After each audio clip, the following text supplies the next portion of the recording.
Hello and welcome to the DM's Book Club, a podcast where each episode we talk about some Dungeons and Dragons and how we will fit it into our role-playing campaigns. With me, as ever, dancing away in the background is Fiona. Dance. Hello, Hamilton. Everybody dance now. Yes, and I am Hamilton. Well, Hamilton also providing music. It's excellent. Yes, exactly. A cappella.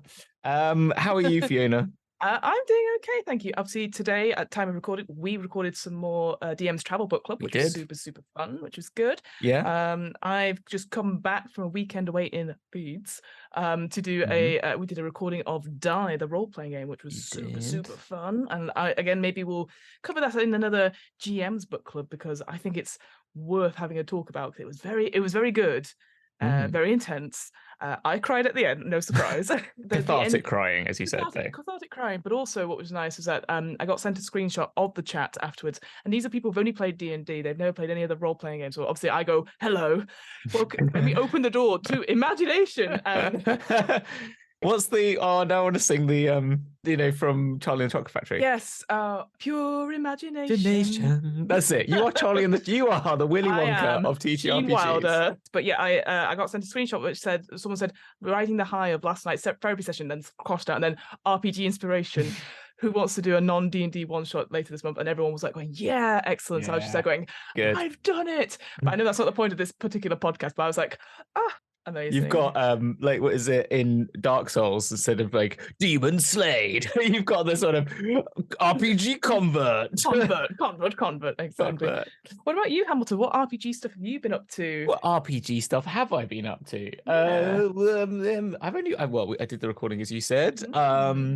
I have got Bowies tomorrow. So yeah, I've been editing land really, haven't I? So I haven't really done much playing. But of course, we did some recording together, which was so much fun. Week. That was a lot of fun. We got dressed up as Illithid and it was very silly. But then I was editing back the first one we did, and it was very well. I thought it was very well put together. I think we're actually pretty good. Yeah, we're you know what, Fiona? We're rather amazing. Meanwhile, yeah, there's going to be lots of I found out that the term for that, the movie term for that, according to 20,000 Hertz, the podcast, is the booge. BOOJ effect, the booge effect. Ooh, I've been Googling booge effects all day, and people keep going, do you want the book effect? No, I want a booge please. Effect. So a lot of sounds going. I like the fact you've been like Googling that, and I've been Googling magic tricks and magic carving for like the last half an hour due to, because I did a session 0 for another RPG. Which one's sadder. I don't know which one's sadder, but I don't know who's going to be much cooler when it comes to parties. It's going to be you.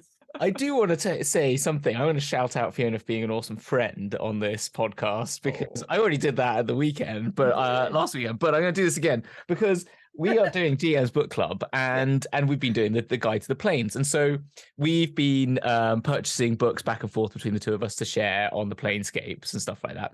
And so Fiona said, "Oh, it's my turn to get the Planescape book that we're going to do next." And so she sends me this link, and I get this link saying, inside a Google Drive, and there's another folder that goes, ooh, what's in here? And as any RPG, I'm like, it's a fucking mimic. So it's going to be a Rickroll or something like that. And she goes, no, it's fine. So I open it, and she goes, and there was another folder. I can't remember what the second one was, which was like, ooh, really exciting or something like that, or just one more. So I opened this one, and it's the Imperium Maledictum RPG. So I've looked at it. I've not read it. I said to you, Fiona, I haven't had a chance because we were still reading up on Sigil, but I've looked at the pretty pictures, and I'm very excited about that. And so I think that's going to make an appearance on GM's Book Club now. But 100%. I'll tell you what, though, there was a little, like, it was Friday night when I got it, and I did think to myself, I could spend hours doing lots of folders and just be box and a box and a box. Yeah. And I also thought, like, I don't have time or energy, and also I don't think Hamilton does either, and doesn't.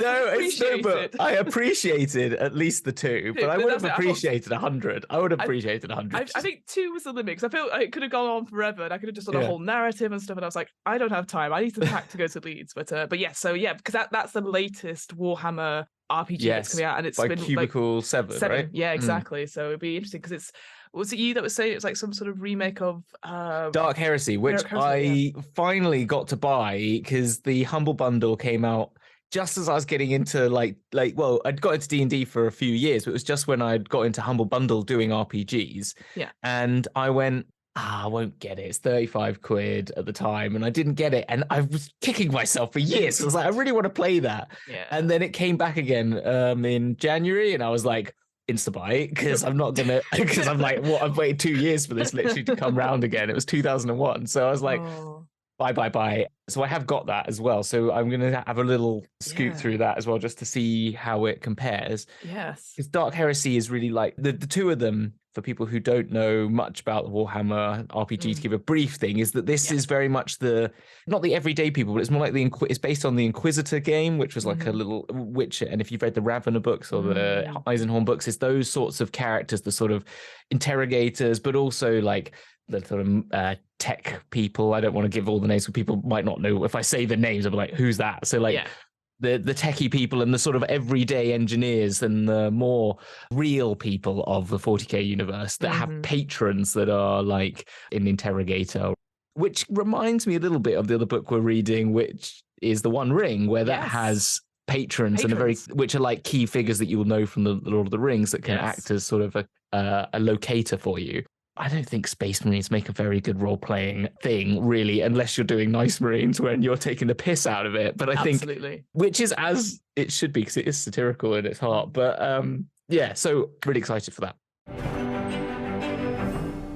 The reason why I've not gone like straight to the thing is because what we're talking about today is very short.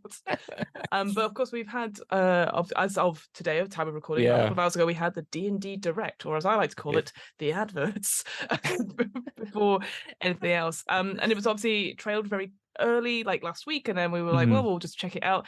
And really, my first impressions of it was mostly to show off a couple of things, but it was to show off the new VTT that's coming out, which actually looks really good. I don't know if you ever got into Tailspire, Fiona.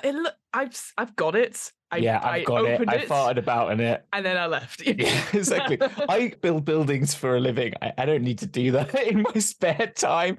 It's really silly because people go to me, have said to me like, oh, you should be really good at doing maps. I'm like, yeah, but I don't want to do my work at home. That's why I do theatre of the mind, because then I'll make it too architectural and be like, that door doesn't work. That shouldn't, So, but this looks really good. I think the Tailspire community, from what I found out through JR, who does Roller Cool, who uses it a lot, and Ramsey, who both we know, who've done a lot of work with them. Yeah, they say that actually there is a load of stuff, community stuff out there. To be honest, that he just says I just go on there, put in some keywords on what I'm trying to achieve, and there's probably a map you'll find. And I'm assuming that, knowing how any community is online and gaming wise, like people are already making 3D models for the whole of Strahd adventure. Yes. And definitely all for, I've seen for the Waterdeep Dragon Heist. I know people have made models for like the big house and that. It's got the Growlhun's house I've seen, etc. So I'm going to imagine that basically within a year, every single adventure's probably got a map. And I hope that they're able to do similar to like The Sims 4 has this big community as well as similar modding that you could just I'm hoping we can do something similar for this D&D Beyond, because basically it is an attachment to D&D Beyond. It looks like you can very straightforwardly add a character sheet and import characters in, which I thought was really good. Like, it looks very beautiful, and it feels a little bit, to me, a little bit less janky than Tailspire. I appreciate I say that without no experience with Tailspire. The integration is what makes it key, and the little animations that it seems to have, which I think overcomes the sort of like, Tailspire is definitely a game engine that's working, being hodgepodged into working to this in a really good way. And for people who don't know Tailspire, it's worth having a look at to understand. I think the only thing I was worried about in terms of the VTT itself from D&D Beyond is that I can only vaguely see people using laptops to use it, rather than I use my iPad for when I'm using my couch sheets and stuff like that. And I think at one point, I don't know if the actual designer, because they basically had a 10-minute section where the two hosts went and did a session stuff, which looked incredibly, what a nice studio. You had the game on behind you and you had it on your laptop and everything. But I guess the thing I was thinking is like, oh yeah, well, I play with my friends, on gaming consoles, on your laptops and phones and stuff. I was like, yes, but I can imagine somebody not having a powerful enough laptop to run it is the only thing I would say. But work computers. Oh yeah, true. It'd probably be browser based. I bet there'll be a browser based thing which is using a lot of browser, as in a lot of Chrome, or using a lot of the it's all, you're actually just inputting from your computer. Actually, all the rendering is happening cloud-based, I imagine. But yeah, it's a really good point. I always use a PC. I've got a gaming PC. Yeah. You know, I think a lot of people who do play D&D cross sections with people who play video games, but that doesn't necessarily mean they have a gaming PC because they won't play on a PS4. But yeah, I think the thing for me, because obviously they all looked great and it made sense, like cool, it's cool showing it in person. But I guess like if you're in person, and I'm guessing if you're in the US, just because I know that they have various people in the US, they have gaming tables with, you know, inbuilt screens, so that would work there. But like, I guess I would only see the VTT stuff as something I would use as a online thing when doing it separate rather than an in-person. But that's the point of a VTT, really, isn't it? Because it overcomes the fact that you have a table in front of you in reality.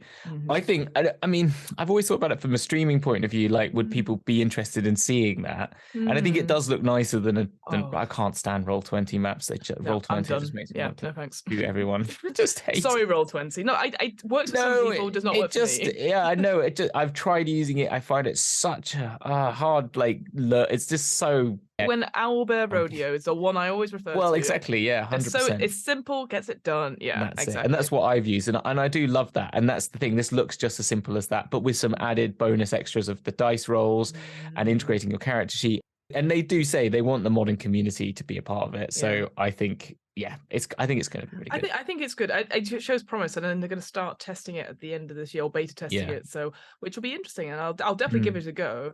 Again, I'm just going to be cautious about like if it takes a lot of effort on my computer, and does it have a built-in Zoom ability or a video conferencing thing, or would I have to run Zoom or Google Hangouts as well as this VTT as well? That's a very good point. That'd be really interesting. The other stuff I kind of just want to gloss over a little bit. There's just obviously there's quite a lot Minecraft, D&D and Minecraft. Well, interesting, right? Again, I was like, oh, makes sense if it happened 5 years ago. I'm always that person. It feels a bit late to the party. Like I don't know. Were you a Minecraft person yourself? No, I'm not. I mean, again, it's a bit like work because it's just I do stuff in computer graphics, like making buildings all day. I don't want to build when I come home. But and now with blocks. With blocky versions. But one of my best friends who's not into D&D really, I've played a couple of games with them, but they're really into video games, and they played a lot of the quest. They had that sort of dungeon quest add-on. I don't remember the terminology. It was like a proper video game. Yeah, it was a proper video. Not an open sandbox. And it was like roguelike. So you went dungeon delving, and it was randomly generated, and you gained loot, and it had that sort of loot drop sort of thing. And he loved it, absolutely loved it, and was really like into it for a really long time, and did, he gets into those sorts of games like Destiny and stuff like that. And so like really enjoyed it. And I can imagine people who like them who play lots of video games and enjoy Minecraft and just enjoy video games, that this is another quest to do in Minecraft. Because I thought when I first saw it, I was like, oh, this is the VTT. They're going to go with Minecraft as like the style. I had a similar thought, and then I was like, oh, it's Minecraft. Harness the power of Minecraft, which is a modded ability community thing. And I thought, I get that. Yeah, and I got that too. I'm like, I mean, it's not really my aesthetic cup of tea, but hey, it makes sense because it's a big product, but and probably is a powerful engine in its own simplicity, I guess, but in some ways and complexity. So I did think that was kind of interesting, but again, and that they've done this crossover with the Monstrous Companion Volume 3, which basically is 5 creatures from Minecraft. And I was like, okay, so I had the briefest of looks of it. It's fine. Like, again, it's just like if you want to put Minecraft into your D&D games, it's just porting, and it's just doing like like here's a 5th edition stat block for these creatures. Still has CR ratings in them, interestingly enough. But I will say the drawings of them are amazing. Like, because obviously, because like they do like the creepers and stuff like that. And I don't know if it's like an artist from the Minecraft community or a part of them, but they're like, I don't know, it's just very beautifully done, like proper line drawings. It looks really good, but in my head I'm like, yeah, but this is Minecraft. and again, not to yuck other people's yums, like my partner's into Minecraft. Well, it's true, but like my partner's into, like, he and his friends we spend months like hyper obsessing over Minecraft and build stuff, and I'll go along and I'll dig a pit and hope that the world will end, and then eventually they'll move on to another game, and I'm like, oh thank God, what is it? Oh, it's Valhalla or something like that, and I'm like, oh God, it's the same thing but even worse because I can't see what's happening. Because it's so small. I can imagine that group of friends will really enjoy that because they love D&D and they love Minecraft as well. So I thought it was actually a really good collaboration idea. But again, it's something I'm surprised I haven't done sooner. That was the only thing. Yeah, that's kind of what it feels like. It feels sort of like it should have happened a while ago. I loved hearing Salvatore speaking. I think you probably enjoyed that with the next book released in August. I mean, it'll take me a while till I'm on book 15, which I think is what they're on now. So like I've read book 6 and I'm on book 7, and I've been on book 7 for quite a while. So I don't know. I'm not quite at that book series yet, but maybe I'll jump to that one. It sounds quite interesting. Obviously, there's a whole bit about the Honor Amongst Thieves stuff. Obviously, there's lots of branding around that, lots of minis and merch coming out about that. I'm not too keen on some of that merch. I'm not. It's none of it. I was, and the WizKids weird news reading thing. I was like, this is so weird. This is so awful. I felt really bad for that person, that poor actor who's like, I have to pretend to be newscaster, which like, oh no, an owl bear and a mimic life size coming out. And I'm like, don't get me wrong, the mimic one looks very cool, and I can see it definitely being used in like if it was life sized, that didn't look detailed enough for life size. Yeah, I also feel like it's going to be like, it's the sort of thing you'd put in like the High Roller Studio, right? It's something like that. And I'm just like, but what am I going to do with it? Can I open it up and like use it as a storage thing? No, it's just a big thing that you're gonna have in your room, which is, I mean, as I said, if you've got a studio that needs filling some D&D themed things, perfect. Or D&D themed pub, perfect. But like anyone else, and I didn't think any of those things really I thought Xanathar. I thought Xanathar was cool. Really? Because I thought the Xanathar like mini looked a bit crap. It looked like I thought it looked awful. Yeah, I thought that was the only one that looked all right. Okay. Oh, fair enough. I mean, to be honest, comparative to the owlbear, which was like, the owlbear looked rubbish. It was just like the way it kind of moved. It was like completely weird. It was just so in this. Again, it's that thing where they're just literally like, we need to push out Honor Amongst Thieves, which I get. But the Honor Amongst Thieves people, you're like, that doesn't look anything like Hugh Grant. That doesn't look anything like Chris Pine. Like, who are these people? I have actually booked my ticket for Friday with the unlimited Cineworld thing, so I'm not losing out on anything. But do you have unlimited Cineworld? I do have an unlimited Cineworld. Ooh. I know how posh I rarely use it, but I feel really great when I do. You should go see Renfield. I can't wait for Renfield. I'm doing that with The Office. I don't pay to go to the cinema because my office takes us once a month for free. Are you going at me because I've got an unlimited? I know. I'm just upping your unlimited card. Your unlimited card is going with your whole office. Yeah, I have to go with my whole office, but they're really. I go with the nice people. Oh, you go with the nice I don't say the other people don't get invited. No, they do. They're all nice. Oh. Did you know there was this documentary coming out with Joe Manganiello? Yeah, no, that was a shock. I'm kind of like. Yeah, I'm glad someone good's doing the documentary about D&D. Yeah, he'll be good. Yeah. I'll be interested to see what. Did I see what's his name from? He was one of the. He's like in all the movies. That's really not helpful. Yeah, come on, Hamilton. Narrow it down. He's in the movies with Jennifer Aniston era. He's one of the Brat Pack. He's like Paul Rudd, mate. He's all Owen Wilson sort of movies. He was in Wedding Crashers. He was in The Breakup with Jennifer Aniston. I can see his face. He's in Dodgeball, right? Is the him. Vince Vaughn. Okay. He was sitting in the chair when I saw when they were talking about it. I was like, does Vince Vaughn play D&D? Yeah. He has something to say about it. This is going to be the interesting thing, right? As obviously Joe Manganiello, we know him. Obviously, he's a pretty decent big star, and then has gone into doing D&D stuff. I know him from How I Met Your Mother. I know him from like the first Spider-Man film. Like he plays the bully in the first Spider-Man film. Oh, he does. I didn't even realize that. It's the weird, yeah. And obviously, Critical Role and all that stuff. But my hope is with this documentary is that it is a wide variety of people who have contributed to the history and people now that's not necessarily all, let's say, male players or male because there's definitely lots of female influence in there or diverse influence in there, and I'm just hoping to God that it's just we're going to show that and it's going to give it due diligence for that. That's the only thing I thought. I was totally like, come on, please, 100%, because it did look a little bit like very monocultured in the screen grabs that they gave us. Beards, that's all I'm going to say. But again, not yucking other people's yum, but I was definitely going, will I enjoy this documentary? That's a very good point. Will I watch it? Hopefully yes. they do, and I'm sure they will. Go into it with open minds, and we will see when it comes out. who knows? I might be calling you on Friday going, hey, you know what? It's all right, the D&D movie. So well, the D&D movie I think is going to be good. I think it really is. I think I trust the judgment of the people that I've heard from. Yeah. And we'll take those. I'm trying not to go in either with negative. I'm just trying to go in with like low expectations, just because I'm not a film nerd or anything like that. But I definitely, if something puts me off a film or like there's one little thing, I carry it like a grudge. So I'm desperately trying to be like, don't worry about it. Just go and have fun. It's going to be 2.5 hours of silliness, and it's got D&D stuff, and you'll enjoy it. So that's what I'm trying to put up. But I'm very, you know me, I'm like, no, grumbles, grumbles, grumbles, grumbles. I'm just gonna sit there, arms crossed, go grumble, grumble. Let's move on to what I would call, after 20 minutes of trailers, 10 minutes of content, which is what you and I were probably looking forward towards. And whilst a lot of it was, it's just, you know, Chris Perkins and Jeremy Crawford talking about what's happening this year, and then a little sneak peek of what's beyond. It was interesting to hear about, like, so obviously we've talked about Golden Vault, that's come out now, which is really good. Obviously we really enjoyed it ourselves. Obviously got next one is Big Beef Presents The Glory of the looks Giants. Really good. Some of the art in that looked really great. Looks so bloody good. I did actually record the thing. I know you can get it on YouTube, but I recorded it just in case to take some screen grabs from. It looks really cool. I like it. There's that sort of passing image of like a fire titan.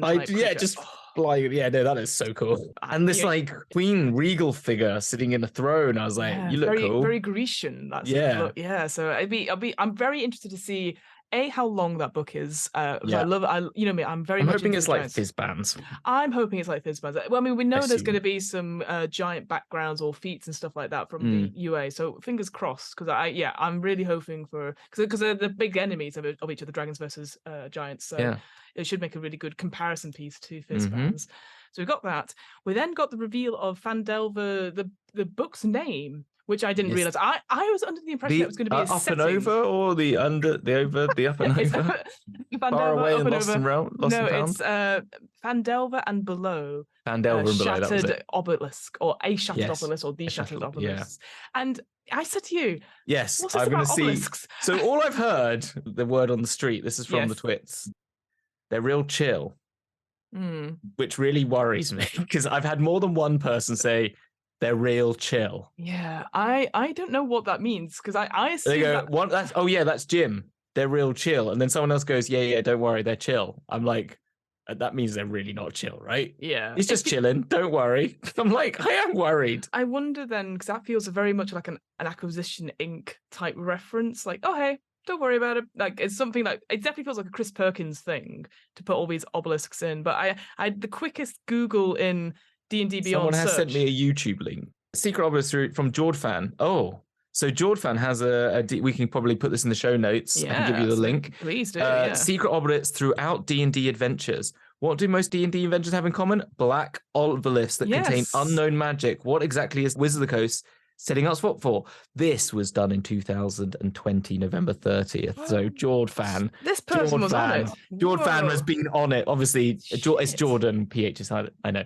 But I'm saying that because it's phonetical. Wow. But yes, I completely passed me by. Conspiracy theories on Reddit. Oh, because I had a quick Google on the D&D Beyond search, and obelisk of black glittering stone, or obsidian obelisks, appear in the Out of the Abyss, Rime of the Frost Maiden, Tomb of Annihilation, Princess of the Apocalypse, Ascent into Avernus, and Dungeon of the Mad Mage. So all adventures that are on different Rime of the planes. Frost Maiden, do you say? Storm King's Thunder? Oh, really? Storm King's Thunder? I missed that one. Yeah, supposedly. But Prince of the Apocalypse, Out of the Abyss, Storm King's Thunder, Tomb of Annihilation, Dungeon of Mad Mage, Baldur's Gate, Ascent into Avernus, and Icewind Dale, Rime of the Frost Maiden. Yeah.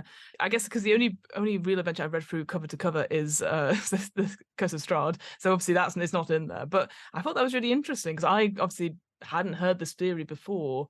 And what it's setting us up for, it feels very much like whatever's going to be revealed with the Red Wizards and maybe the League of Maleficence, which appears in Wild Motion, whether that's going to be like some sort of, I wonder if it's like going to be like an Avengers type. Maybe. It sounds like that's what they're trying to do. I know it's connected in some way. I don't know. I don't think it's going to be as good as the Doom Forgotten Realms, but again. I was also thinking of that. Come on, it's got to be Vecna, because why else would you bring Vecna back and then not have this overarching thing? You go to his website, he talks about every single one.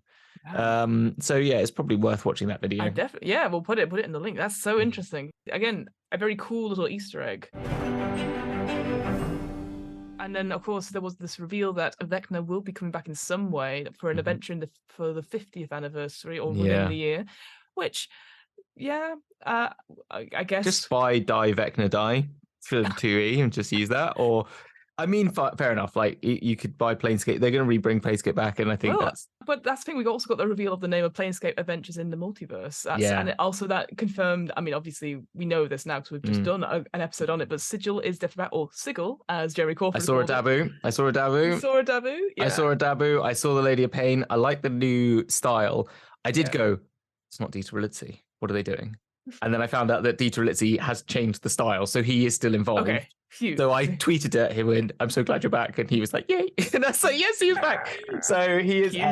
No, I was like, the best thing. Yeah, no. So he is doing the art. So I'm like, thank God, because if they can't do it without him, I love the old style. It is very 90s. So I do like how they've reimagined it in a sort of more modern way. I want to play more of it. I want more people to be interested in Planescape, is basically it, really. Yeah. I'm like the anti-gatekeeper. I'm at the gate just saying, get in this gate. And no one's like going through the gate. Have you seen it? I've got this amazing space. And they're just like, I'm not interested. Like, but no one's guarding it. Go in. Go in. It's fine. Promise. Yeah. So then there's that. And then at the end of the year, we've got the Deck of Many Things and a little bit more information behind it of like the lore of this campaign ending artifact and stuff like that. And I thought, so we've got, again, the UA, we've got some feats and extra magic stuff, card tricks. I'll get ready for the end of the year, and I'm like, pick a card, any card, not that one. Just try and take them back from you. Which again could be quite interesting because it's like it's not a campaign, which makes sense. And but I was just like, would it just be like a very thin book or a pamphlet? You know, like, again, I'm always for these things, but it'll be interesting to see what exactly makes it a book. In quotation marks there. It sounds like more and more is coming. I think they're going to be ramping up the production because they've got Vecna, Venga as well. From the Wizards cartoon. Yeah. Have you ever watched any of that out of interest? I only watched bits of it because the Dragon's Duel theme tune had some of the cartoon. Right. Now back to Dungeons and Dragons, and that's from the 80s cartoon. And then I have watched bits of the 2000 movie because a lot of the trailer stuff is the voiceovers in that Dragon's Duel theme tune is all from the D&D movie 2000 and the cartoon. Funny. I've only watched it in snippets to steal the bits and pieces, bits of lines for it, which I don't know if many people have noticed, but that's the. I hadn't. So no one noticed, but all those like voiceovers in it are like are from that. I genuinely thought that was you, like putting on like a voiceover. No, they're from. And now back to Dungeons and Dragons. That's the sound for when it stopped the adverts. Very interesting. I saw Sherlock Holmes. Mark is very excited for that one, Finger. So maybe he was a fan, and maybe I think there's probably a lot of people out there who have found it later in life through the YouTubes because it's on YouTube, so you can do that. Again, I knew of it. I know there's reference to it in the D&D film. So again, maybe at some point we should have a look and go, what do you think? Why don't we watch some? So coming to it as new time people about like, because obviously it's clearly quite, nostalgia era sort of thing. I wonder, again, just because it's a cartoon, from a cartoon that's Venda? That's how you pronounce it? Venga. It's like Venga Boys. We are the Finger Boys, which someone made a good choice. The Finger Busters come in. I wonder if that's going to be maybe like an extra life supplement. Maybe. Just because I wonder if it's going to try and appeal to that, to not only an older audience, but also because it's something for children perhaps, or it was from your childhood. That's the only thing I could think of because I know so little about it. I just wondered maybe they're doing that for an extra life thing. And then the Red Wizards of Thay, who I think are really interesting. They crop up, in lots of prop up also stories. Prop up stuff as well. They do prop up stuff. Crop up in the Tiamat books. Yes. They're kind of in there. They also pop up in, it's gone right out of my head, Avernus, don't they? They're in Avernus as well. Yeah. But they are an interesting set of peeps. I've kind of done a little bit of knowledge because they turn up, hint, sneak into Bowie's a little bit. Maybe Fiona played a red wizard for a little bit, didn't you? A very snappy red wizard intern person. Hello, Theodora here. So I think they're pretty interesting. They're in the movie. they mentioned. Yes, yeah. I mean, there's some really cracking images of the. Again, I don't know the actress's name. Looks so The cool for it. artwork's I good. know. It's I want to do Red Wizards. Look, I'm kind of up for it. Yeah, do it as a Halloween special or something. Yeah. The Thay adventure in the Yawning Portal book. I know that again. That's the same adventure that brought up to 5th edition. That is a massive. I don't know if you've ever seen the map for that, but it's huge. Yeah. And I'm just there going. At some point, I would like to read it. I don't know if I'll ever play it, but I don't know. It's something that it's an iconic adventure of the Red Wizards of Thay. So which one was that? Sorry, it's the one after White Plume Mountain in the Yawning Portal book. It is called Death and Thay. That's it. Dead Yeah, and I've never. The Doom Vault. There you go. The Doom Vault image is just. I'm trying to go to D&D Beyond and have a quick look. Come on, D&D Beyond. I don't know if I'm in the right. Dead in Thay by Scott Fitzgerald Gray was originally produced in 2014 as an adventure for the D&D Encounters organized play program. Featuring an immense and lethal dungeon, the adventure is a tribute to Tomb of Horrors, Ruins of Undermountain, and other killer dungeons from the game's history. But yeah, if you click on the Doom Vault map, it is fucking massive. The Doom Vault. Okay, come on. Oh, I want to play it. Exactly right. But I can imagine you playing it going, I'm done now, guys. It's huge, right? Oh, it looks amazing. Yeah. Go look at it, people. Yeah. It's very cool. Wow. So yeah, I guess if you loved Undermountain or Dungeons and a Mad Mage. That would have been a great one for. Why didn't no one mention this for bloody Dragon's Duel finale? Because that would have taken. You would have just. You would never have gotten it, but that's the whole point. You get to die, see how far you get. Oh, it looks amazing. Yeah, I'm a big fan of sort of creepy wizards that are sort of lich-like in a way. I think they're a cool baddie.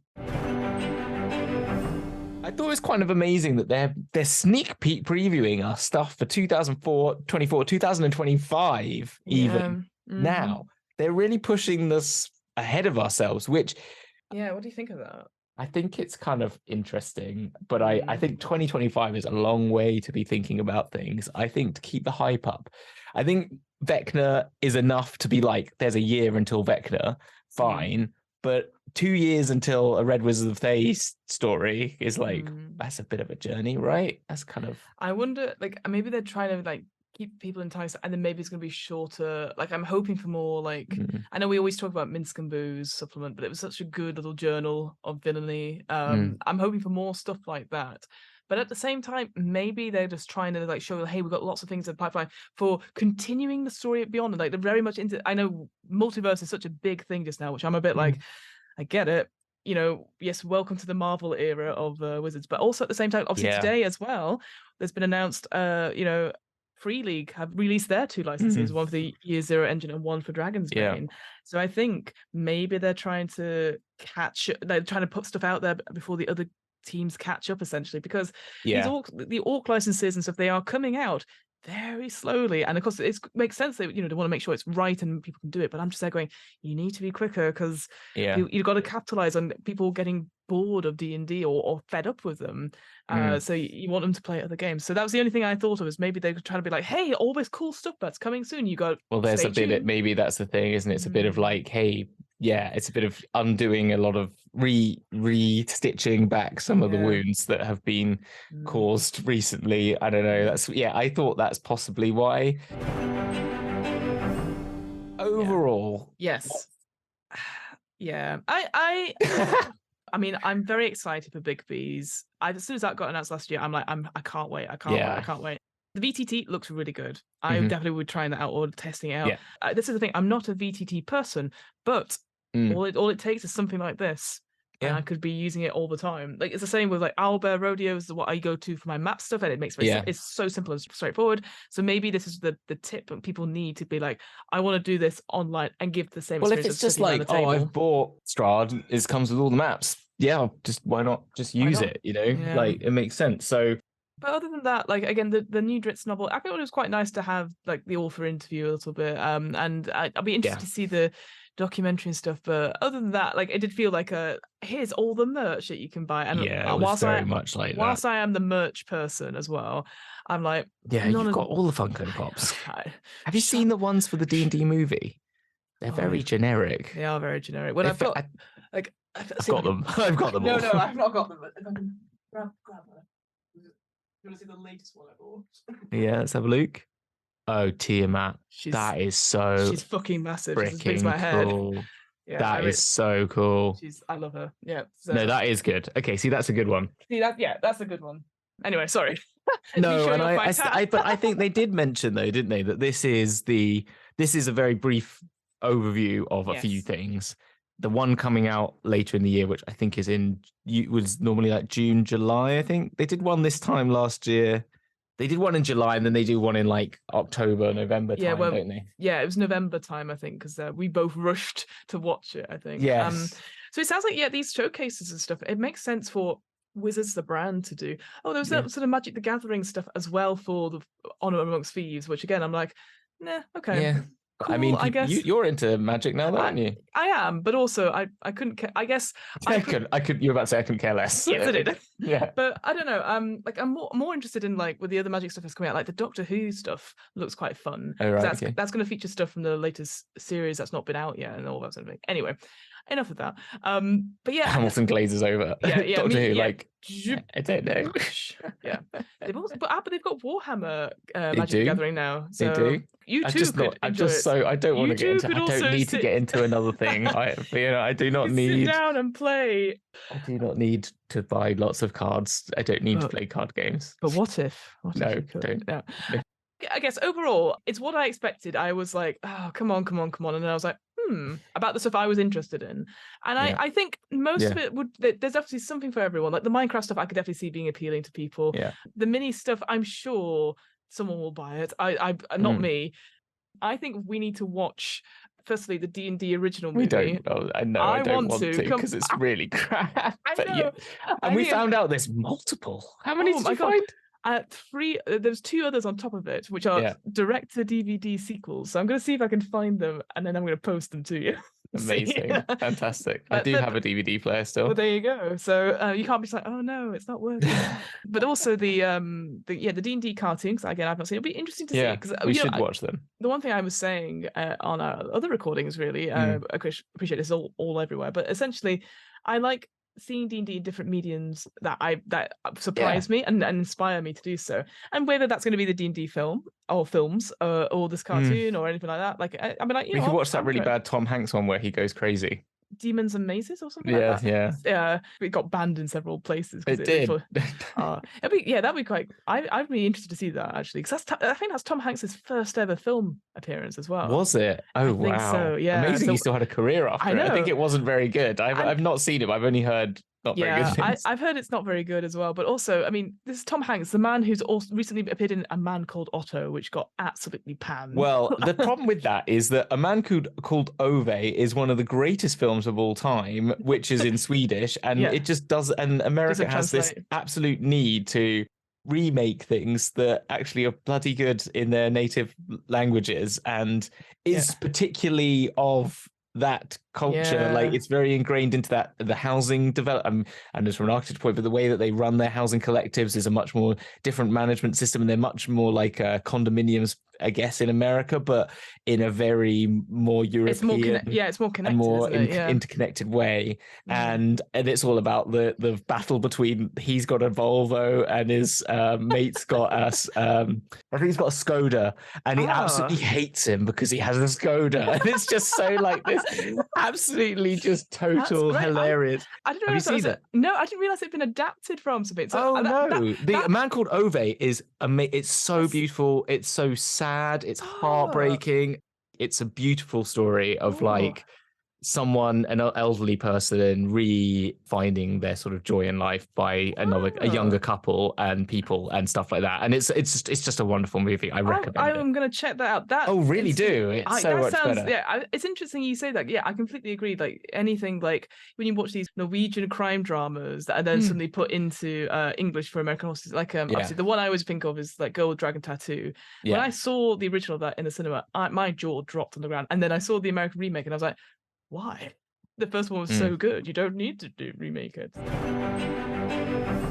Is there anything anything that you would take away from the D&D Direct thing? I appreciate we just sort of gone around the houses a little bit, but I mean, it's nice to see a bit more into Planescape. I'd have loved if they just did 30 minutes on that, to be honest, but they didn't because they couldn't, I guess. I'm excited by the move. I like the idea of a combined story. yeah. I really do think the Doom Forgotten Realms has done it the best out there so far. Yeah. And I think we are completely biased because we're very Matthew biased is our friend. Yeah, exactly. But it is really good. We enjoyed it before that's why we reached out to them. I'm excited for Vecna coming back. I think it's good. I think I would like to see.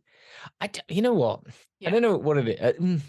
I think what the current D&D 5e campaigns are possibly sort of missing, I think, is something. And maybe I need to like re-look at them again with fresh eyes, because maybe that's just my own personal way of looking at it. But I think apart from the Tiamat series, I don't feel like they've had a really epic character. I don't think there's anyone that we have taken away from, because Tasha is in Wild Beyond the Witchlight, but again, they've already existed before.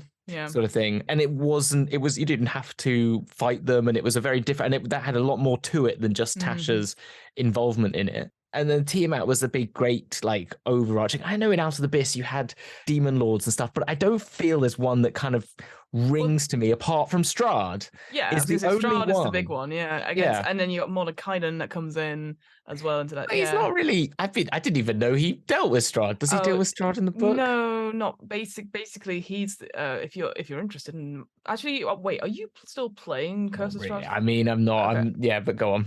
Okay, so they. Didn't know that. There you go. So you don't. By the way, anything. we should put in the spoilers thing. No one from the Strahd campaign that does listen, because they all listen to this. Oh, do they? Oh, shit. Yeah. We should put a warrant. Just like re-edit this bit. I tell you what, I'll bleep myself out. How's that? Bleep yourself out. We had to cut this because it's spoilers for my Strahd campaign. Yeah, no worries. No worries. So so there you go. That's who it is. Interesting. Yeah. So anyway, he features in it a little bit, and depends on where you play if he turns up or not. Yeah, I'm just saying, like, I don't feel like anyone great apart. Jarlaxle in Dragon Heist, again, great character, but I'm trying to think myself, because I've got Auril in the Rime of the Frost Maiden, who is this obviously overarching character, and also there's the Dwarven Lord in that, and so there's bits and pieces, but they haven't stood the sort of meme generator, the sort of comes as a name like Xanathar. You know, they haven't added to the pantheon. Is kind of what I'm getting at. I don't think. Yeah, I mean, I'm struggling to think of anyone that's not Strahd or, like you said, Xanathar. But then again, they were around in other editions. You know, like no one's, and same with Vecna, and I think Vecna as well seems like another old one. Or and first edition, I think. Vecna, it just, at least an early edition. Yeah, that's the only thing that I'm taking away from it. Is like it'd be really nice to see them create a new arch villain, and maybe this is what Jim, the very chill obelisk, is going to be like. They're going to build a new villain, like a new Thanos, essentially. And I think that would be really cool. Like that's all I'm kind of looking for. I'm hoping. I guess the issue I'm having for me is with D&D, like, obviously this multiverse stuff is clearly been inspired by Marvel and stuff like that, and that's really great. But I am very tired of superheroes, and yours. Well, so is everyone, because actually, if you're looking at the box offices, they've all kind of dipped. They were all like at billions, like Black Panther, Infinity War, Captain Marvel, Endgame, Far From Home, all in the millions. And then Spider-Man No Way Home in the millions. Nothing else has been in the billions, sorry, I'm talking about. So definitely it's all, once they did Endgame, you know, that's the thing. That was the problem. They did the Endgame, and that was like, everyone was like, well, yeah. They've done Endgame, and also now they've got the issue of like doing the TV shows, which I think are much better done. Yeah. And more interesting, and of course they focus on different things. Yeah, like I mean, I love Loki. I thought amazing. I thought Marvel girl, or not Marvel girl, what's she called, maybe it's Marvel girl. Miss Marvel? Miss Marvel. Yeah, there you go. Yeah, I haven't seen that yet. I haven't seen I'd recommend She-Hulk either. She-Hulk is fun, like very fun, and like the actress that playing her, she has a ball in it, and I'm very pleased that she has it. And then Miss Marvel is also really good and really good writing, and it feels different.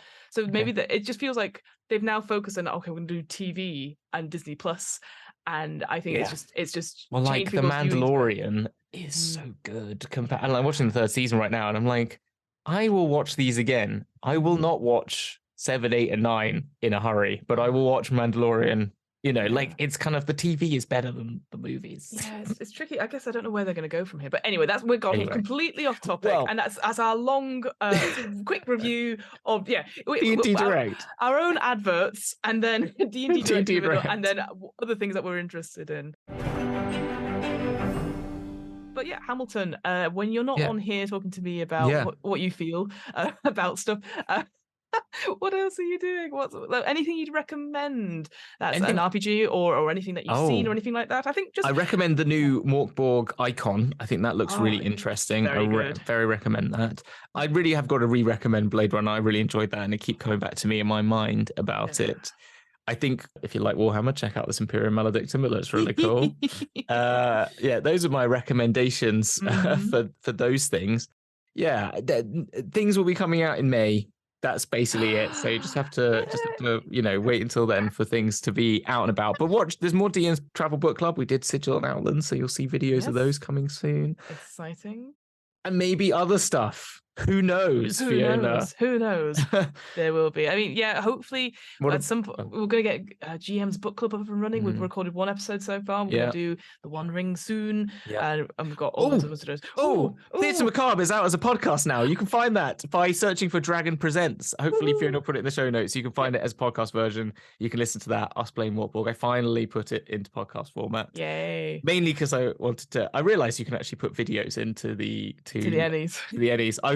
I want to do it. I know I won't win, but I want to do it. Okay. Do it. I'm really proud of it, so that's all. And it's more because I shut up for 90% of it. That's why it's good. Stop it. Well, that is true, though. It makes it better. It's better when the DM shuts up because it means your players are actually doing the thing. True. Yeah, no, I felt that when I did Alien. I was like, I don't have to think for anything for 20 minutes. I'm sorry. Oh, yeah, I roll. Oh, the alien's here. Shit. Yeah, blah, blah. Yeah, second Malcolm's comes out, dead. Yeah, exactly, dead. I've done my bit. Back to you for 20 minutes. I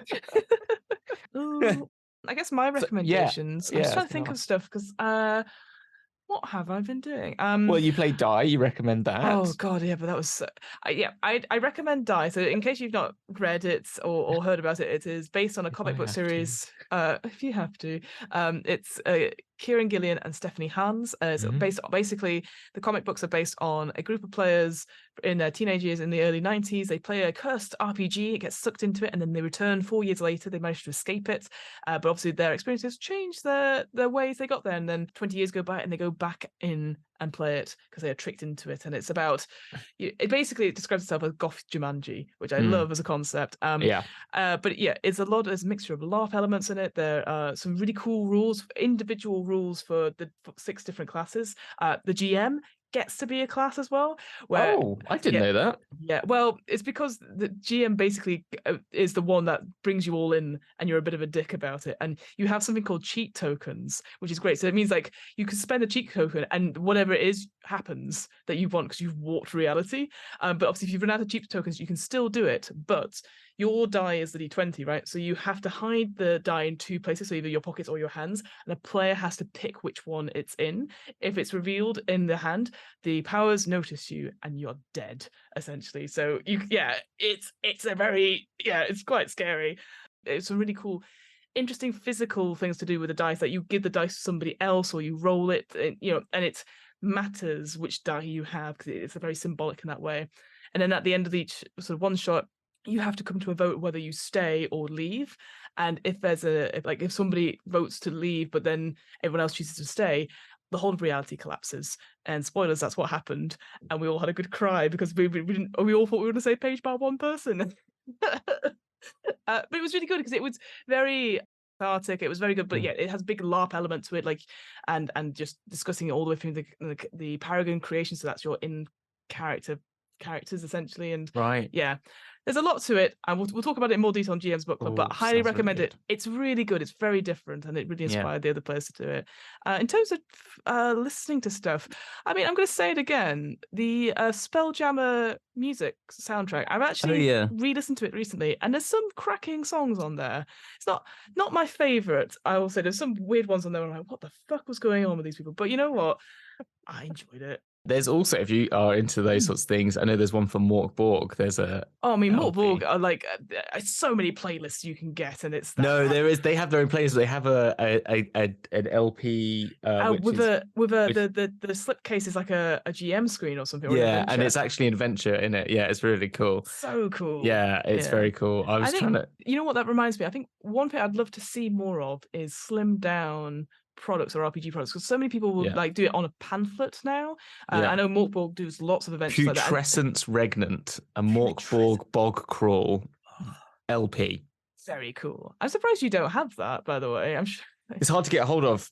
It's very limited, and they did do a re-release, but it was too you can get it online, but there's no point having it if you don't have it as the actual LP. But I do want to get it. I'm also kind of interested because Johan Noor just posted like all the books he's worked on, and he's done a book with Free League which is called October Landet. It's a Swedish steampunk game by White Hack RPG. White Hack. Yeah, I've seen it, but it is published by Free League. I wonder if I don't know if that's on their their docket for this year, if it's because they had the whole thing about like, oh, upcoming games for Free League. I don't know if that's. Yeah, I don't know. It's I don't really know much about it, but it looked the front cover of it he did, because it's a Johan Noor cover, looks really. It's like a Kandinsky painting, if you know what I mean, sort of 20s sort of style-y, and it sounds. I'm hoping they're going to translate it, because I just want to buy it because it has a cool cover, basically. So I'm just going to recommend those as well. Yeah. My final recommendation, just because, again, I'm like, what else came out today? Yezaba's Bed and Breakfast, the PDF, and also the thing has come out today. It's 500 pages long. I don't know if I'm going to read it all, but I am very excited because it's a great it's a fun little slice of life game, very easy to learn. Yeah. It's unlockable stuff, legacy stuff, and I'm all for that. Oh, am I going to get a physical copy? Yes. Yes. I just need to work out, because it's going to be shipping. It's like a wedge. I don't know. It's going to be big, but go check that out, because that's available to buy as a PDF. And cool. I had such a good time. You really enjoyed that. I remember you telling me about that. Again, almost cried at the end, but happy tears rather than cathartic tears. So, hey, if you want RPGs that make you feel stuff, come talk to me. Yeah, exactly. If anyone wants to ask anyone about what TTRPGs to play, you've got to just ask Fiona. She'll just come out with like 20. It's so funny. So obviously, our good friend Taylor from the Backwater Baskers asked for stuff. Hamilton recommend Mortboard and goes, I wonder if Fiona has anything. And I was like, crack. Well, I knew that's exactly what I could see, the like list of things. And so you know what I should do? I should literally sit down and do like a recommends Friday thing and be like, here's free RPGs that aren't D&D or are this, etc. And then just do that, because I read so many of them now. Also, by the time this episode comes out, there will be a Discord for where Fiona, no one's listening. It's been like 2 hours. I know. There'll definitely be a post about it. But yes, Come and join us in the Discord. Please don't break it, because I'm not around tomorrow night to fix it. But yes, it'll be good. And I know I've been putting it off for a long time, but Hamilton looked over and said, "Yeah, it looks good. Just do this, and this." And I was like, "Oh, brilliant!" And so we'll be going live tomorrow. Yes, and exactly. I'm very excited to have a Discord, because we have a Discord for Dragon, and I don't hang out enough in it. I spend too much time of it organizing games than I do actually being in a Discord. So having a Discord where it's actually just about meeting people and talking about D&D and other games, it will be. I'm excited for it. I'm excited for it as well. Well, I think that's it. That was our quick review of D&D. That was our quick review of D&D, and an hour and a bit later. Sorry guys, but hey, you got to the end. Well done. We love you. Thank you so much. And you do What Am I Rolling, and you should check it out. We'll do that. How about that? I mean, that's obvious by now. Please go check it out. Thank you so much for listening, and we'll see you on the flip side. Bye-bye. Bye.